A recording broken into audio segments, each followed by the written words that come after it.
My daughter-in-law is not family, so she's in the way. With those words echoing, the car drove off, leaving me behind. Lost in unfamiliar mountains, on unknown terrain, I felt utterly bewildered, and Mason's funeral is about to start. A few days earlier, upon hearing the grave news about Mason, my husband and I rushed to his family's home. Everyone had been prepared for Mason's passing, since he had been in the hospital for some time. Rather than a sense of sorrow, it felt more like relief that Mason was finally free from pain. However, the funeral preparations were quite a challenge. My husband's family home, situated in the mountains, is the main branch of the family. They used to own vast lands in the past. Although the family's fortune was squandered by the grandfather's generation, their pride as the main family remained. During occasions like Christmas or family gatherings, many relatives would come, and I was always roped in to help. Given that Mason was the head of such a family, his funeral had to be grand. Sue, my mother-in-law, and Wyatt, my husband, and Grace, his sister, were all in a frenzy. Our family is the main branch. The funeral has to be grander than for Mason's younger brother. Right, we're expecting about 100 attendees. Maybe I should get a new pearl necklace for the occasion. While everyone voiced their own opinions, I, the daughter-in-law, was left to handle all the preparations. Austin, ensure you discuss everything properly with the funeral home. You know it best. Please make sure to choose the best altar and coffin. The catering after the viewing should be from that fancy restaurant. Their steak is delicious. Truth be told, due to family circumstances, I had worked at a funeral home before getting married. This seemed to be another reason the in-laws looked down upon me. I certainly know the ins and outs of funeral preparations, so I don't mind handling them. But it's frustrating that they push all the planning and communication with their relatives onto me, yet never miss an opportunity to voice their opinions. It's the worst. Upgrading the altar will cost an additional $1,200, and the coffin is $400 more. Is that okay? It's the daughter-in-law's duty to manage such things. Typically, the deceased's favorite dishes are served during the viewing. If the dishes look cheap, it'll be embarrassing. Just do as you're told. With the gifts from all the attendees, we'll manage. Reluctantly, I went ahead with the preparations to ensure a grand funeral to their satisfaction. Then came the day of the funeral. 4 of us got into the car my husband was driving from the in-laws' house. However, as we approached the mountain path, the car suddenly halted. Look, those wild lilies over there were Dad's favorites. Austin, could you pick some for us? Huh? Where exactly? Right there in the woods. Quickly go grab some. Though I couldn't see the flowers from inside the car, I thought I might spot them up close, so I stepped out. Just then, Mason had everything thought out and arranged for us. No sooner had Sue spoken than the car sped off. I stood there completely taken aback, watching it disappear. My name's Austin and I'm 42.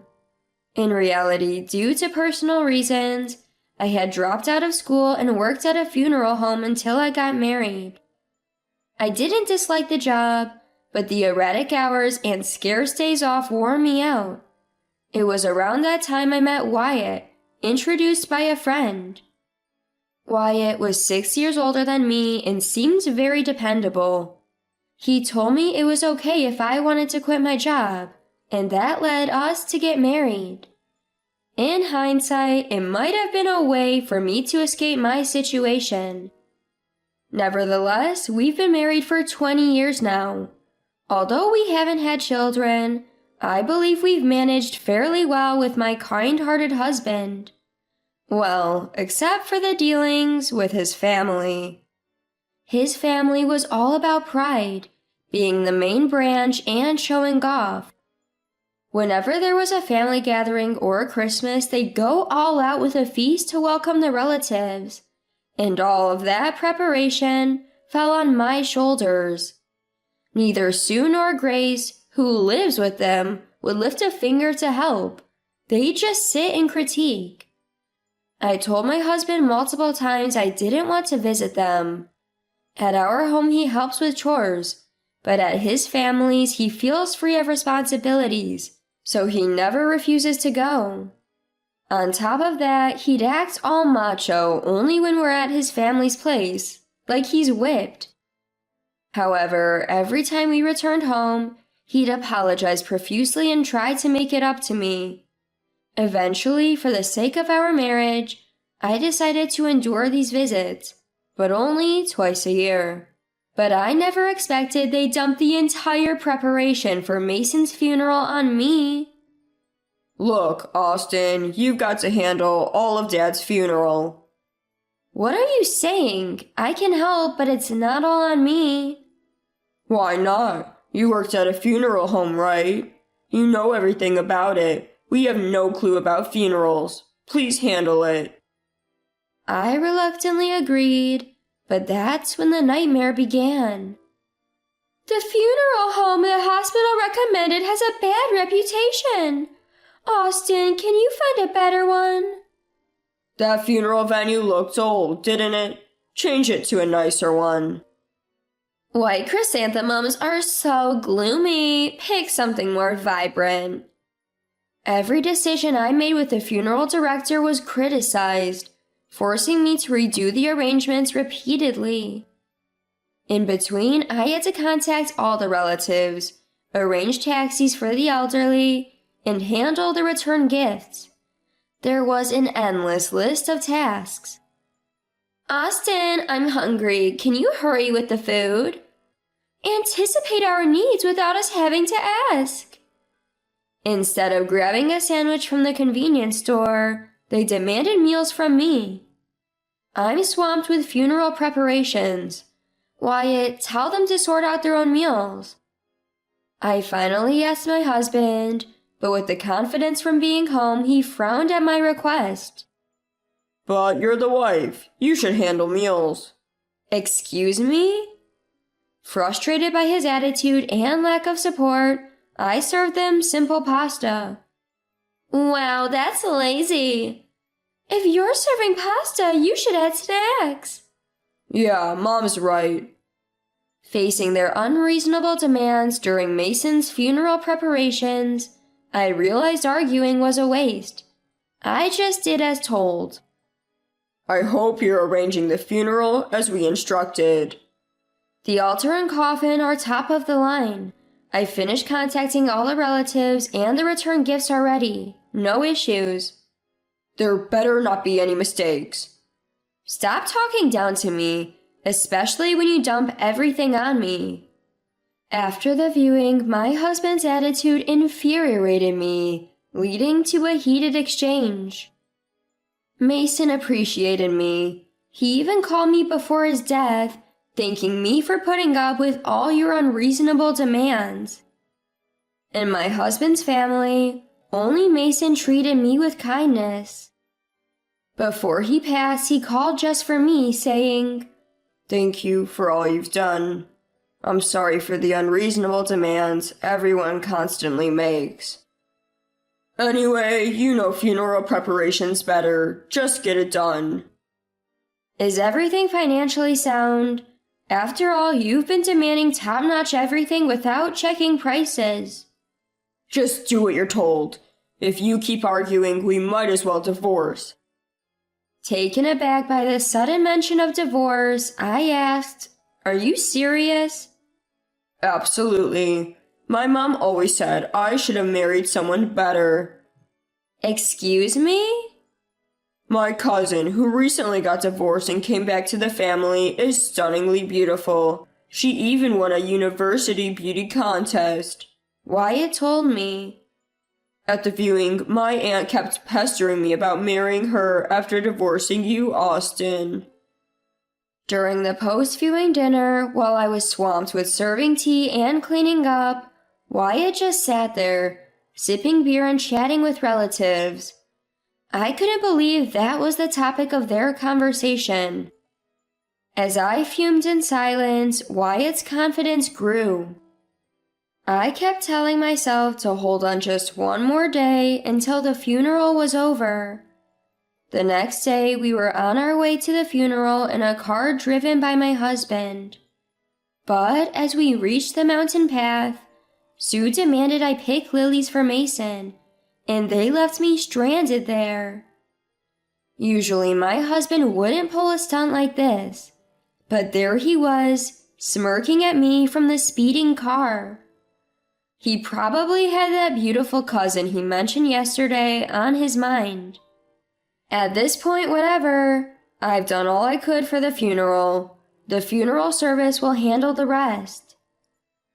Although being left was quite shocking, there was a slight relief in knowing I didn't have to oblige to the family's every whim anymore. My real issue now? How to navigate this mountain path in my funeral attire and heels. How am I supposed to make my way through this? Exasperated, I sat down by the road. That's when a car stopped in front of me. Hours passed and the funeral was nearing its end. Hey, where the hell are you, Austin? I received a frantic call from my husband. What's this about an $800,000 funeral bill? You better get here now! I could hear Sue, her voice almost a shriek in the background. Serves you right. I had to stifle my laughter hearing their predictable reaction. What's going on? There's no way we can afford an $800,000 funeral. Wasn't the plan for the gifts from the attendees to cover the funeral costs? The expected money didn't come through. Plus, only half of the expected guests showed up. Well, that figures. Gift amounts for funerals in this area range from $30 to $50. For close relatives like parents or siblings, gifts could range from $100 to even $1,000, but knowing how stingy some of our relatives can be, they'd probably give around $30 each. If 100 people each gave $30, that would only total $3,000. Furthermore, many of our relatives are elderly, and a good number of them wouldn't be able to attend the funeral. You should have seen this coming. Why didn't you tell us? I did, several times, but you all insisted on the most expensive options. As my husband was at a loss for words, Sue jumped in. Just get back here now. They plan to charge $300 if you were here. But without you, they're saying it's $800,000. What's going on? About that. When Sue told me to find a better funeral home, I was at my wit's end. So I reached out to the president of the funeral company I used to work at. He introduced me to a funeral home near our family home, and because of his influence, they agreed to do it at a much lower price. I had arranged a special price since I was involved, but since I'm not there, it can't be helped. Well then, you just need to come over now. Please, just do something about it. Well, I could come, but... As I talked on the phone, I revealed myself to them. What? You're here? Actually, when I was lost on that mountain road, the car that stopped was driven by the person in charge from the funeral company. We had met several times to discuss plans, and he was quite shocked to see me sitting on the roadside. Once I explained the situation, he kindly drove me to the funeral hall. I wanted to pay my respects to Mason, so I asked him to bring me here, but I didn't want to be around all of you, so I stayed hidden. So, you were here after all.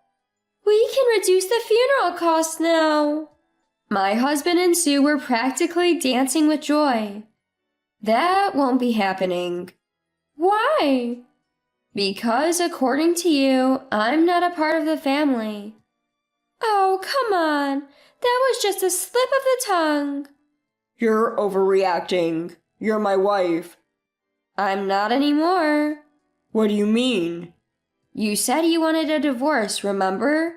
You can go ahead and marry that beautiful, well-educated cousin of yours. Look, Before he could finish, Grace, who had been watching from nearby, lunged at me. Enough of your nonsense. Since you're here, we can get the funeral cost down to $300,000, right? No, I won't. And even if it's reduced, how do you plan on paying? We'll just withdraw it from my dad's bank account. He once mentioned he had about that much. That's not possible. Why not? When someone passes away, their bank accounts are frozen. You can't access the money. I heard if you don't inform the bank, it'll be fine. At Grace's comment, I couldn't help but smirk. Seeing my reaction, my husband panicked. You didn't tell the bank, did you? Of course I did. You told me to handle all the funeral matters, so I took the liberty to inform them as well. So, what do we do now? Or were you planning on covering it all? I wanted to say goodbye to Mason properly, which is why I had myself brought here. But since I didn't want to be around all of you, I stayed hidden. I then pulled out a bank book and showed it to them. The bank book I was holding was given to me by Mason just a bit before he passed away. Mason had apologized for the past rudeness of his family and told me, since they'll probably have you handle all the funeral arrangements, please use this bank book to pay for the funeral expenses. He handed me a bank book with $300,000 in it. That's why I had consulted with the funeral director to ensure the costs would be kept within $300,000. But surely you can't withdraw that money, they argued. Actually, I can. I responded confidently. This account was set up with me as a pre-designated agent. In today's aging society, some banks offer a service where a person other than the account holder, if previously assigned, can withdraw funds. Mason was always so thoughtful, planning even for times he wouldn't be here, I said. Hand over that bank book, they demanded. I won't. Mason gave clear instructions. If you ever treated me so poorly, I was to take this money as a settlement and divorce. Mason once shared with me, you know, I married into the family just like you, Austin. I truly understand how you feel. He was brought into Sue's home, who was an only daughter, in order to keep the family legacy. Although the previous generation had squandered most of the family wealth, leaving only the house they lived in, Sue and the relatives would often look down on him and say, "You, as the son-in-law, should just stay quiet." That's why Mason always cared for me. When he gave me the bank book, even knowing he didn't have much time left, he was more concerned about my well-being than his own. But that's Mason's inheritance, right? Daughter-in-laws don't have any rights to inherit, she retorted. Don't worry, he had left a will with a lawyer, and he told me it's clearly stated in there, I responded. The trio, unaware of my conversations with Mason, were stunned to learn about the existence of a will. Well, the funeral is done, so I'll take my leave. Just a heads up, Sue apparently spent most of Mason's savings. There's hardly anything left. What? Seeing my husband on the verge of collapsing, I decided to twist the knife a bit further. You know, I'm going to divorce you and sue for compensation in the divorce court for the way your family has treated me. If you refuse the divorce, be prepared. I'm willing to go to court. As I turned on my heel to leave, the voices of the three of them echoed behind me, calling out in desperation. Don't say that! Austin, please wait! Austin, I'm so sorry. Please come back. Please don't leave. I retorted, no way. Even if it comes down to $300,000, how are you going to pay it? To cover the $800,000 funeral cost, the family had to sell their home, their sole inheritance. But since it was located in a remote countryside, they struggled to find a buyer. When they finally managed to sell it, the proceeds barely covered their debts, leaving them with nothing. With nowhere left to go, Sue and Grace, having lost their home, reluctantly moved in with my husband. However, living in a cramped 2-bedroom apartment, he complained constantly, and my husband even emailed me about the daily struggles. After receiving dozens of emails from him begging, "Let's start over," I reached out to my trusted attorney and ensured there would be no further contact. I finally freed myself from the burdensome in-laws and my spineless husband, who was constantly swayed by Sue and Grace. Now I'm genuinely happy. Reconnecting with the funeral home's president during Mason's funeral arrangements led him to offer me a position, saying, "Would you like to come back?" I began working there again. Having been on the sending side during Mason's funeral, I believe I now understand the feelings of the grieving family better than in my younger, more passionate days. I'm hopeful that I can now offer funeral services that genuinely support and empathize with the bereaved families.